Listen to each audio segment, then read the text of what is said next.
예, 안녕하십니까. 로집사 집단소송의 이정엽 변호사입니다. 네, 서동규 기사입니다.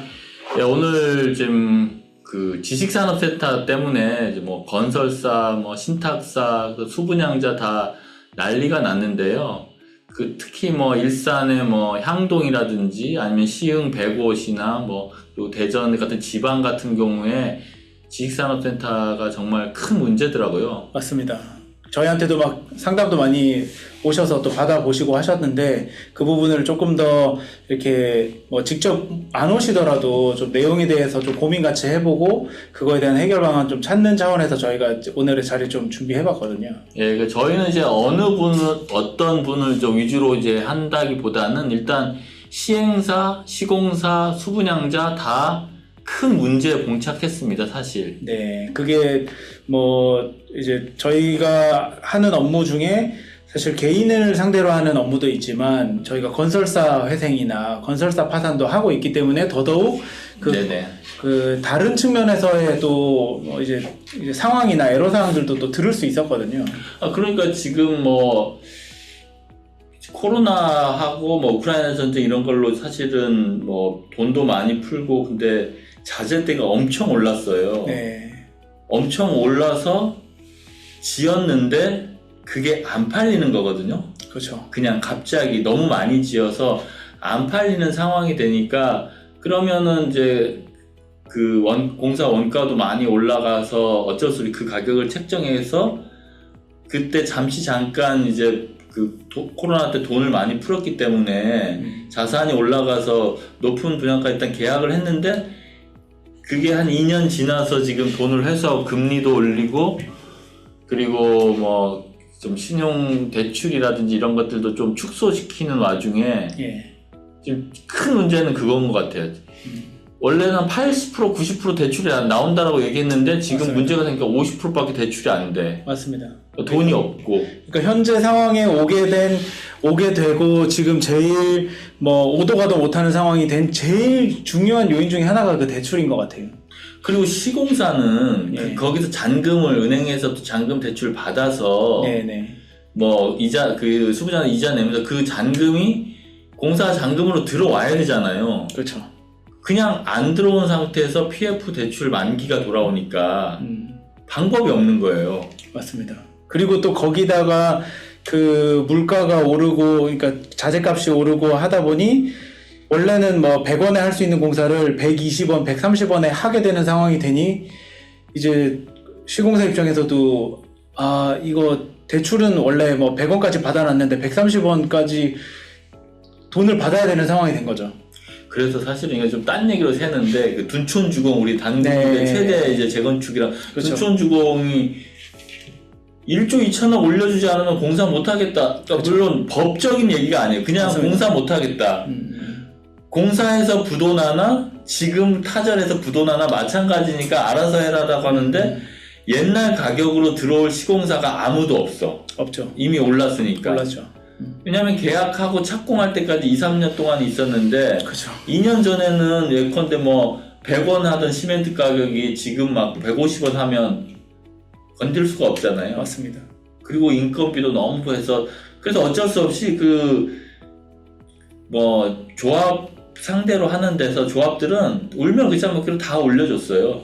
그 안 되면은 답이 없으니까. 그러니까 안 되면 자기네들도 또 마찬가지 죽으니까 결국은 그렇게 됐고 그러니까 지금 그러면 수분양자는 대출이 안 되는 경우 그러면 어떻게 되나 자기 남은 자산을 왜냐면 큰 거액의 대출 그 중도금 대출이 이루어져 있고 그렇죠. 잔금을 대출 받아서 소유권 이전 등기를 안 하면 시공사에도 또 큰 법률상 책임을 지잖아요. 그렇죠. 그 문제가 있고 시공사는 그러니까 시행사는 이따가 뭐 거의 이제 뭐 그러니까 시행사 거의 뭐 제일 먼저 나는 못하겠다. 이제 아니 뭐 자산이 없고 법인이니까 그렇죠. 법인이니까 뭐 폐업하면 상관없는데 시공사 같은 경우는 여러 가지 그 따기 위해서 보증을 많이 섰고 자력도 원래 있는데 그렇죠. 팔리기만 하면은 해결이 되는데 팔리지 않은 상태에서 막 그 분양이 안 되거나 악성 미분양이거나 분양이 됐다고 하더라도 잔금을 안 치르고 계약을 해지하겠다고 법률 리스크가 발생. 그 경우에 이제 두 가지가 제일 문제인 것 같아요. 네, 그래서 지금 이 설명을 아무래도 뭐 수분양자분이 제일 많이 들으실 텐데 네. 이 전체 산업에 대한 좀 이런 그 관점을 가지고 보시는 게 저는 필요하다고 생각을 합니다. 그러니까 왜 제가 이 얘기를 하냐면 저희한테 네. 많이 오잖아요. 네네네. 분양 해제를 해야겠다. 네네네. 뭐 해제 계약 해제해줬는데 해제 계약해서 이겼어요. 승소했는데 네. 시공사가 또 회생 들어가거나 파산 들어가거나 부도가 나면 마찬가지로 자기가 대주단한테 또 다 갚아야 돼요. 그러니까 그 채무의 조정은 계약의 해제와 또 다른 법률적인 행위가 필요하니까. 그렇죠. 예, 그걸 결국에는 대주 입장에서는 수분양자한테 빌려줬던 돈을 누구한테, 자 그러면 이제 그 돈은 누가 갚을 거니? 라고 질문을 할 수 있는 그 당사자가 과연 누구냐? 그래서 요 다음 장표를 보시면 좀 더 네, 명확하게 보시는데 지금 결국에는 크게 보면은 5개의 이해관계자가 있는 거라고 보시면 될 것 같아요. 네. 그래서 시행사가 이 사업을 뭐 땅을 사서 분양을 했던 이 주체가 되는데 여긴 대부분 다 보면 능력이 없고 지식산업센터를 하는 시행사는 더더욱이나 능력이 없는 시행사가 많아요. 할 조금 많잖아 땅이. 그러니까 지금 문제가 생기는 정도가 되면 이 시행사는 그냥 이미 거의 자기의 권한은 없는 상태가 되고 이제 아웃이 됐고 그러고 나면은 이제 남아있는 게 시공사, 제일 많이 딱 눈에 보이는 게 시공사죠. 시공사가 시행사의 신용을 보강하거든요. 이거 그렇죠. 하려고. 네, 그래서 내가 뭐 책임 준공하겠다, 네. 뭐 아니면은 채무 인수하겠다, 뭐 맞습니다. 이런 식의 이제 시공사가 많은 부담을 지면서 이 사업이 갔을 거고 그걸 담보로 금융기관은 대출을 해줬을 거고 그리고 또 이 사업을 추진하는데 신탁사가 들어갔을 거고 그러니까 개발 신탁이라고 하는 그런 정도로 주체적인 신탁을 하는 경우도 있고 아니면 그냥 자산만 내가 만든 경우도 있고 그러면은 이런 이해관계 안에 수분양자가 있는 거거든요. 그래서 수분양자 이거 채널 보시는 분들은 이제 사실 역지사지라고 네. 그러니까 본인의 상황을 해결하기 위한 것만 계속 보시면 최적의 솔루션이 안 나오고요. 그렇죠. 내가 시공사 입장이면 그러면 어떻게 반응할 것인가, 신탁사는 어떻게 반응할 것인가를 생각을 해보시고 네네. 또 이 채널 보고 법률 전문가의 그 조언을 또 좀 곰곰이 좀 곰씹어 본 다음에 어떻게 하는 게 가장 본인한테 지금 상황에서는 좀 맞는 방법인가 이렇게 생각해 볼 기회가 됐으면 좋겠습니다. 네. 그래서 그러니까 결국에는 이 사업이 진행된 시발점은 시행사에서부터 있지만 막상 지금의 딱 이해관계의 그 직접적인 연관에는 어떻게 보면 시행사는 이미 나가버린 상태예요. 이미 끝났죠. 네, 그렇다 보니 시공사도 상당한 억울함이 있을 수 있고 금융기관 입장에서도 나는 손해를 내가 다 볼 수는 없다 이렇게 생각할 거고 그러니까 수분양자도 야 이걸 내가 그냥 취소만 지금 해달라고 해서 될 상황인가 라는 고려를 좀 하셔야 된다는 거죠.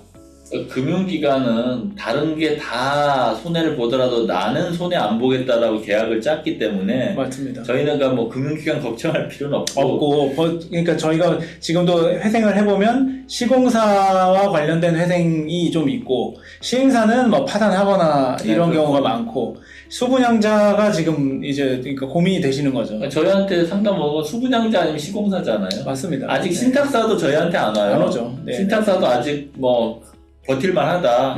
그리고 신탁사들은 사실은 다 금융기관 자회사들이 대부분이에요. 그렇죠. KB부동산 신탁, 우리 다 지금 금융기관 자회사이기 때문에 아직까지는 큰 걱정을 안 하고 있는 것 같고요. 예. 그래서 결국에는 지금의 미분양 사태 또는 분양에 이게 해지되거나 자산이 하락되는 걸 이 안에서 해결이 돼야 된다. 그렇죠. 네. 일단 첫 번째 문제부터 생각을 해보면 네. 시행사는 안 됐고 그리고 이제 수분양자가 등기를 해야 되는데 네. 잔금 대출이 안 되는 경우 이게 첫 번째잖아요. 그렇죠. 그래서 그 금융기관 입장에서는 야 빨리 잔금을 치거나 아니면 중도금 상환해. 그렇죠. 이런 압박이 오고 있는 거죠. 네, 맞아요. 예, 지금 네. 예 오고 있는 상황입니다. 입주를 계속 미룬다고 해가지고 그렇죠. 되는 게 아니라 네. 입주 계속 미뤄서 잔금을 안 하면 그러면 이제 중도금 대출 상환하라. 그러니까 중도금 대출 해주는 금융기관하고 잔금 대출을 해주는 금융기관은 달라요. 다르죠. 그러면은 이제 수분양자가 등기를 칠 수 있는데, 그러니까 50%만 대출 받아도 다른 자산을 가지고 할 수 있는데 그때 등기를 해야 되나? 그죠. 그런 의문이 있고, 네. 아예 등기가 안 되는 경우, 나는 뭐 대출 없이는 등기가 안 되는 경우. 그거에 대해서 요 다음 장에서 제가 설명드릴 텐데, 여기 이제 그 최악의 상황에 대한 좀 설명을 조금 더 드리면, 일단은 지금 그러니까 수분양자 입장에서 보면 이거 두 개, 그러니까 중도금 대출, 그러니까 잔금을 못 내는 상황이 되면은 중도금 대출 상환 요구가 발생할 거고, 채무 불이행 상태가 될 거고, 이 사람 그 분양자에 대해서 뭔가 압박을 하기 시작할 거예요. 예, 그리고 그러면은 이제 수분양자는 선택해야 되는 거죠. 내가 잔금 내고 이걸 이자 부담을 할 거냐, 아니면 지금 상태에서 잔금 못 낸다라고 할 거냐. 그래서 그 모든 손해가 수분양자의 하여튼 내든 안 내든 감당이 일부 청구가 들어오는 상황이 됐고, 잔금을 낸다 하더라도 이자 부담이나 관리비 부담이 생기고, 이게 지금 이제 완전 삼중거거든요. 그렇죠. 예. 잔금을 못 낸다라고 예. 하려면, 그래서 이제 그렇죠. 잔금을 낸다고 하면은 등기할 거냐라는 고민을 하는 거고. 그렇죠. 네. 못 낸다 하면은 어떻게 할 거냐, 무슨 방안이 있냐. 아니, 그리고 못 낸다라고 하려면 원래 내기로 했는데, 그렇죠. 못 낸다고 하면은 근거가 있어야 될 거 아니에요. 있어야 무조건 되죠. 그러니까 못 낸다고 하려고 하니까 이제 사기 분양이다. 그렇죠. 그리고 네가 그때 90%까지 대출이 나온다고 하지 않았느냐. 그리고 아니면 3개월 이내에 뭐 프리미엄 받고 팔아준다고 약속하지 않았느냐. 네. 그렇게 네가 그런 말 안 했었더라면 나는 이거 분양 안 받았을 거다. 그렇기 때문에 뭐 차고나 혹은 뭐 기망에 의한 계약 취소를 구하겠다라고 하는 게 지금 계약 취소할 수 있습니까? 라고 저희한테 이제 물어보는 분들이고요. 뭐 일부는 또 그런 설명을 또 하시는 또 변호사님도 있으시더라고요. 계약 취소. 그러니까 이 케이스 바이 케이스예요. 그러니까 계약 그렇겠죠. 취소를 실제로 할 만큼 정말로 막 무조건 해야 돼요 라고 얘기한 사람들도 있을 거고, 그렇지 않은 분들도 있을 텐데, 이게 과연 증거가 있느냐라는 게 그 당시에 분양 대행업자의 직원이 뭐라고 이제 소위 말하는 영업하는 그 분양 대행 직원이 이제 뭐 이렇게 지금 뭐 부동산 좋으니까 네. 한 채 팔 때마다 뭐 그 얼마씩 그 성과급 받기로 약정하고 이제 했을 텐데, 네. 그때 그런 말 했는지에 대해서 나 그런 말 한 적 없다라고 얘기했을 때, 네. 뭘 가지고 그때 그런 말 해서 나의 투자 판단을 그르치겠는지 과연 증거가 있나 이렇게 생각해 보면, 그렇죠. 막상 상담해 보면 증거가 있는 분들이 많지가 않아요. 없죠. 왜냐하면 뭐 문서상으로는 다 완벽할 거예요. 그렇죠. 하고 다 법무법인 다 그 조력을 받아가지고 계약서가 다 작성돼 있기 때문에. 그리고 분양 대행사하고 시행사하고를 하나로 본다는 그런 그 증거를 찾기는 되게 어려울 거거든요. 시행사에서는 나는 계약서대로 하라고 했지. 네. 그렇게 뭐 전혀 뭐 이렇게 하라고 하지 않았는데, 네. 알아서 성과급 받으려고 그렇게 막 허위한 건 걔네가 책임져야 되지 나는 모르겠다라고 나는 주장할 수 있죠. 뭐 그렇게 하는데, 근데 물론 알면서 묵인했다라고 볼 만한 게 있으면 계약 취소를 할 수 있는데, 그런데 그것도 사실 큰 의미가 없는 게, 많은 분들이 계약 취소를 해버리면 시행사는 바로 아웃되는 상황이에요. 시행사 아웃되죠. 그럼 계약 취소가 됐다고 하더라도 중도금 대출. 중도금 대출 어떻게 할 거냐. 그리고 계약 취소를 빨리 하는 경우에 시공사는 어떻게든 그러면 이제 대폭 할인 분양을 해가지고, 네. 자기가 예컨대 뭐 60% 분양가 60%까지가 뭐 손익분기점이라고 하면 50%라도 팔고 나머지 10%는 다른 자산을 메꿔가지고 살아남으려고 할 거 아니에요. 그렇겠죠. 그러니까 빨리 할 수 있도록 해야 되는데, 시공사의 가장 큰 리스크는 소송만 걸려 있고 해결이 안 되죠. 공매도 못 치고 돈도 안 들어올 때, 맞습니다. 그런 경우는 이제 되는데, 일단 뭐 잔금 치를 능력이 없으면 두 가지밖에 없죠. 저기 잘 적어 놓으셨는데, 예. 취소 소송을 해보면서 견딜 거냐. 그렇죠. 근데 아니 거기서 졌을 때, 그렇죠. 혹은 뭐 그 취소 소송하는 동안 그 중도금 이자라든지가 못 내는, 위약금 못 내는 경우, 네. 그 압류가 막 들어오는 그렇죠. 경우. 연체 이자에 막 그래서 진짜 뭐 무조건 이게 솔루션입니다라는 상황은 아닐 거예요. 이 상황 자체가 아까 말씀드렸던 그 5 이해관계자가 결국엔 누가 손해를 적게 보고 많이 볼 거냐의 문제로 귀결될 가능성이 저도 높다 보거든요. 조금씩 해야 되는데 그게 잘 안 되니까. 그래서 네네. 사실은 이제 개인 파산을 신청하겠다, 개인 회생을 신청하겠다라고 얘기하면 시행사에서 시공사에서 뜨거. 그렇죠. 내 좀 조절해 줄게. 이렇게 맞습니다. 얘기가 나오는 거예요. 네네네네. 그리고 은행은 은행이 알아서 좀 뭐 조정을 해줄 수 없는 게 뭐냐면, 은행은 일단 사회적인 어떤 중요한 역할을 하는 기업이어가지고 일반적인 사기업하고 달라요. 네. 마음대로 해줄 수가 없어요. 그렇기 때문에 은행에서 만약에 채무탕감을 해주려면 오히려 은행 말고 그 채권을 캠코나 뭐 이런 데서 사가지고 이 배드뱅크라는 걸 만들어가지고 여기서는 좀 조정해줄게, 현실적으로 여러 가지 재량을 하는데, 그냥 우리 말한 4대 은행 이런 애들은 할 수 없죠. 할 수가 없게 돼 있어요. 네. 그냥 법적으로 다 처리하도록 돼 있으니까 좀 일부 분담해라라는 말 자체가 안 되거든요. 안 되죠. 네. 그래서 참 이런 그 여러 가지 지금 이제 상황과 각 이해관계자들의 그런 뭐 입장에 대해서도 좀 설명을 쭉 드렸는데, 그러면 어떻게 해야 되느냐에 대한 부분도 좀 논의를 해보면 좋을 것 같아요. 물론 이제 정답이라는 건 없지만, 그러면 우리가 봤을 때는 뭐 어떻게 해야 될까?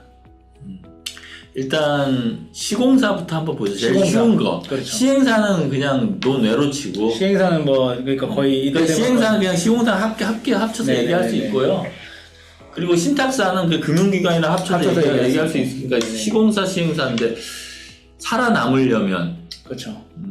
지금 상태에서 저희가 사실 지금 하고 하고 있는 사건들도 이제 그런 유사한 사건들이 있어서 또 왜냐하면 말씀을 드리면- 건설사들이 다 문제가 되는 게 뭐냐면 네. 안 팔려서거든요. 맞습니다. 지었는데 안 팔린다. 그쵸. 잔금이 안 들어온다는 건데, 그쵸. 그러면 안 들어오는 것 중에 제일 악성 미분양이 많은 게 지식산업센터예요. 그렇죠.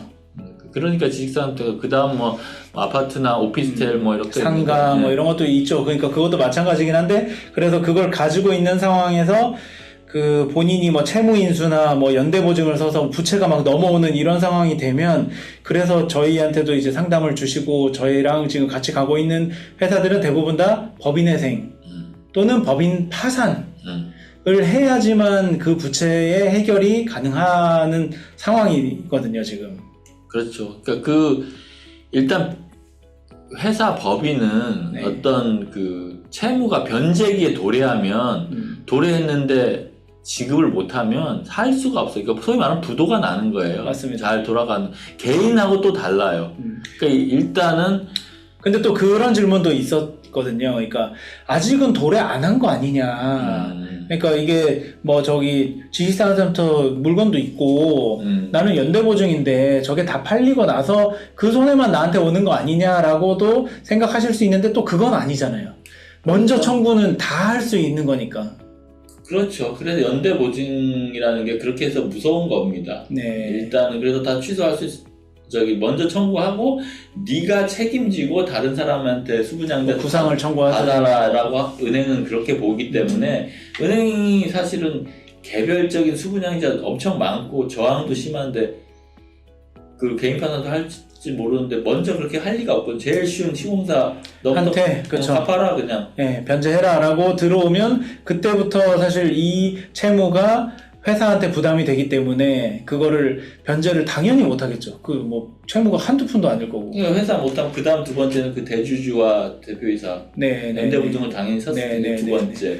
그렇기 때문에 지금도 저희가 사실 준비하고 있는 또는 진행하고 있는 회사들도 이 건설사의 회생, 맞아요. 건설사의 파산, 그 다음에 그 대표이사의 회생 파산을 할 수밖에 없는 구조예요. 이걸 왜 회생 들어갔냐라고 사실 손가락질 할 수 없는 이들도 순서가 그렇습니다. 피해자이거든요, 어떻게 보면. 그리고 나서 이제 옛날에는 없었는데 지금은 신탁사한테까지도 네, 이제 책임준공 신탁을 하는 경우에 그렇죠. 그 손해액에 대해서는 대주단한테 지급하겠다고 약정한 거 가지고 원래는 지금까지 분쟁이 없었는데 이제 분쟁이 생기고 있거든요. 신한자산 네네네네. 신탁 같은 경우에.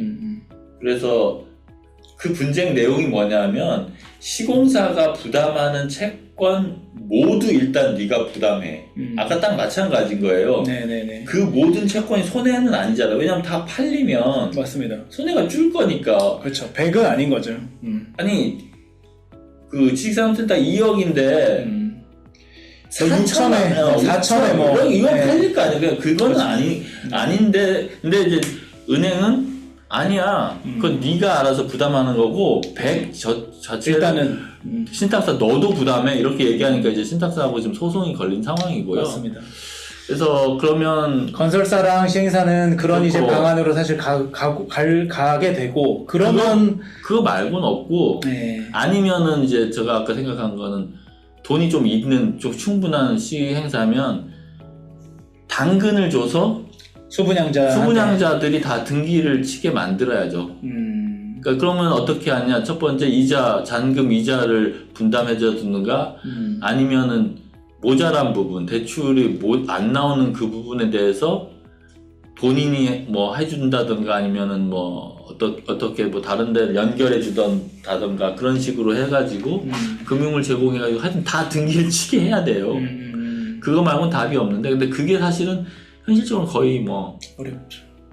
우리나라 같은 경우에는 거의 시행사가- 약간 관치금융처럼 돼가지고 거의 뭐 KB 본부나 뭐 농협본부 저 위에서 지식산업센터는 무조건 하지 마라. 하지 말든가 아니면은 대출 한도 50%로 때려 라고 할 수 있거든요. 근데 은행도 당연한 거예요. 은행은 아까 말한 공기업인데 은행에서 딱 보건데 이거 공매 나오면 2억짜리가 1억 밑으로 떨어질 것 같은데 담보를 1억을 해주겠냐고요. 담보가 안 되는데. 맞습니다.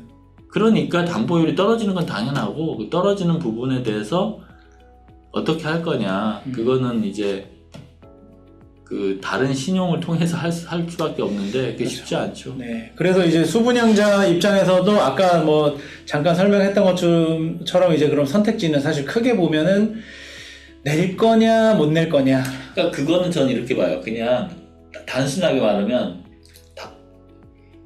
중도금 채무만 질 거냐 아니면 그거보다 훨씬 많은 잔금 채무를 질 거냐. 네, 네. 그거예요. 근데 중도금 이자는 조금이고 잔금 이자는 크잖아요. 크죠. 그 잔금 이자가 하고 예컨대 잔금 이자가 100만 원이고 중도금 이자가 50만 원인데 네.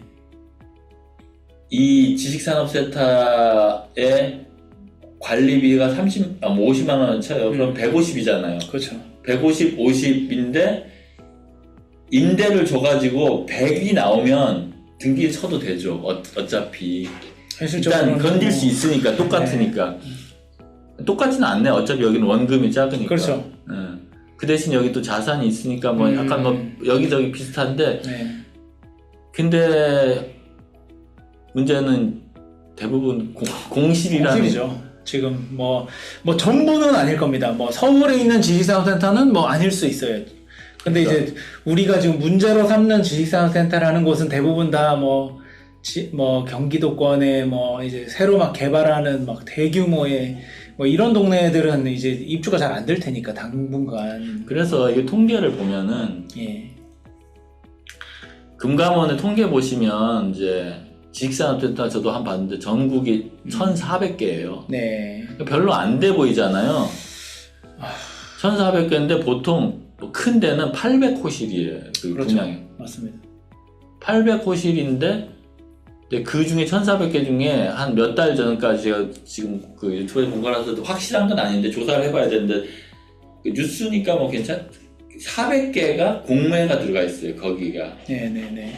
근데 공매 400개 중에 공매가 지금 언론사 유튜브에서 보도한 그 시점에 400개면 400개 뭐 하나당 100개씩이라고 치면 한 4만 개 정도 된다는 건데 4만 개 중에 2개가 팔렸다.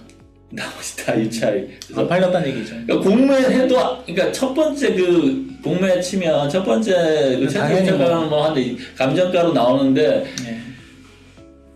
안 된다는 거거든요. 안 팔립니다 지금. 그래서 거의 안 팔린다 보는 게 맞죠. 그래서 사실은 저희는 뭐 등기 치지 말고, 그러니까 본인이 완전 경제적으로만 치면 등기 치지 말고 버티자. 그리고 그냥은 안 되니까 등기 안 치는 근거가 있어야 되잖아요. 그래서 분양 해제 계약을 일단 취소 수령을 하자. 네. 하면서 버티자. 그러면서 또 협상도 해야 될 거고. 협상을 해야 된다. 그러면 적어도 잔금 대출을 추가로 안 받는 게 현실 지금은 낫지 않냐. 이 생각에서 한 거예요. 그러면서 뭐 또 어떤 진짜 상황이 안 되시는 분들은 뭐 개인회생 파산을 통해서 나도 이 지금 이 돈을 갚을 수 있는 상황이 아니다 라는 액션을 취하는 거죠. 그 원칙적으로는 저는 이제 자산보다 부채가 많고 영업이 안 되면 우리 법인 같은 경우 파산 요건이 네. 되잖아요. 네. 사실 개인도 마찬가지거든요. 네. 지금 시점으로 부채가 자산을 초과하고 본인이 하던 뭐 그런 근로나 뭐 영업을 통해서 뭐 자영업자를 통해서 해결이 안 되면 빠르게 저는 이제 부채 조정을 해야 된다고 봐요. 네네. 그러면 꼭 개인회생 파산 아니라 그 신용회복위원회 같은 데 있거든요. 거기 그렇죠. 가면 금리를 확 낮춰주고. 낮춰주는데 그런 데에 대한 어떤 법적인 솔루션을 빨리 진행을 해야 되는 거예요. 그냥 계속 고민만 하면 사람이 우울해지기만 하고 해결이 안 되거든요. 그래서 뭐 지금 딱 이렇게 하면 됩니다. 저희한테 믿으세요. 이렇게 말씀드리는 게 아니라 저희가 보기에는 이런 이해관계자들의 조정이 결국에는 일어나야 되는데 그 조정을 어떻게 효과적으로 할 수 있느냐를 잘 좀 고민해 보셔야 되고 그 결국에는 이 이해관계의 조정이 되어야지만 이 문제가 해결될 것 같아요. 그러니까 지금 이런 상황에서 어떠한 그 외부에서 돈을 빌려서 등기를 친다거나 네네.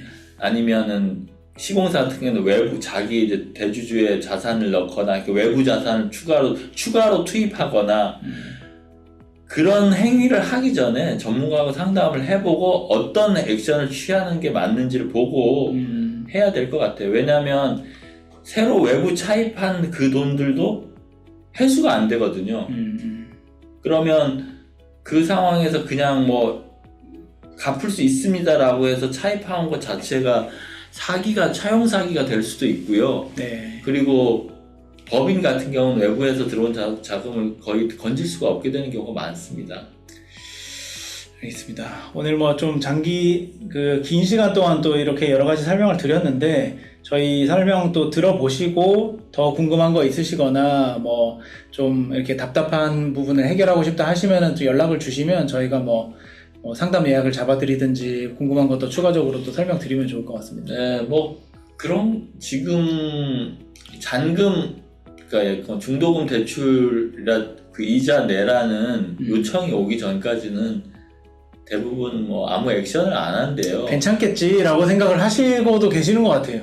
그러니까 이제 뭐 수분양자들이 저희가 뭐 법인 파산이나 법인 회생을 신청했을 때 저희한테 막 전화해서 왜 그러냐라고 하는데 뭐 방법이 없거든요. 맞습니다. 이게 안 한다고 무슨 어떤 채무자 회생법이나 법인 도산 절차를 안 한다고 해서 문제가 해결되는 게 아니니까. 네네네. 그러니까 문제 해결은 부동산 가격이 오르고 거래가 돼야 되는 거 외에는 없는데 그게 안 되면 결국은 누군가는 손실을 보고 누군가는 법적인 처리를 해야 되는데 그때 본인의 처지에 맞게 가장 빠르게 이제 액션을 취하는 게 손해를 좀 줄일 수 있는 방법이기 때문에 이 채널에서 말씀드리게 됐습니다. 예, 알겠습니다. 네, 감사합니다. 네, 감사합니다.